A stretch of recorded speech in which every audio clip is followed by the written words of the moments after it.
In today's Talk of the Town, the Pet Vet is in. Today we begin a three-part series on the wellness of your dogs, from puppy to adult to senior dogs. Dr. Wendy King is with Spears Creek Veterinary Hospital.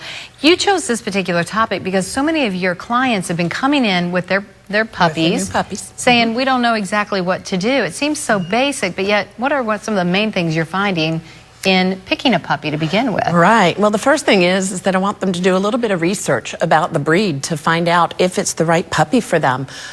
Is it a puppy that's high maintenance, that has to go to the groomers every month, or is it one that's a little bit hyper and needs a lot of exercise? So the akc.org has a pretty good website that covers the breeds, but you can also call your veterinarian and talk to your veterinary team about which pets would be best for them. And you don't have to go with a pure breed, right? I mean, no, and even the rescues, all the rescue people can tell you, is this good for your situation, or is this one that's not good with children? Yeah. You need to research it before you get the dog. The second point you make is veterinary appointments, things like the vaccinations, the heartworm or deworming sometimes, all of that. Go through that list. So as soon as you get the puppy, you need to take it to the veterinarian to make sure that it doesn't have any genetic problems that are going to cost you extra in the long run.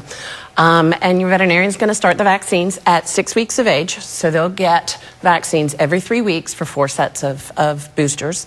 They're also going to start them on deworming. Intestinal worms are contagious to humans as well, so you're deworming for the safety of the family and for the pet.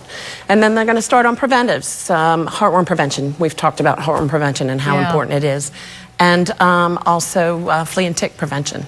And then another point to make is nutrition, and I was a little blown away when you explained to me earlier that too many people are not feeding enough to the pup. Right. So puppies need on average 3 times the calorie amount as an adult dog the same size. 3 times. So even though it's so little, and So a giant breed puppy can eat 6 to 8 to 10 cups a day, and they can't do it all in one sitting, so they got to have 3 or 4 times a day. So if your puppy is looking up at you saying, gosh, is that all you're going to feed me?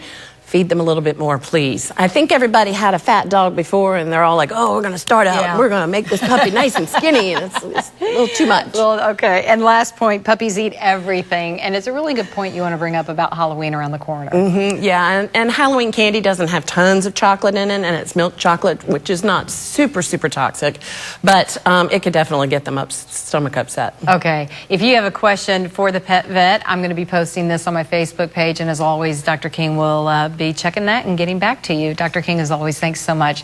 Next month, we'll do the middle-aged dogs. Right. Sounds good.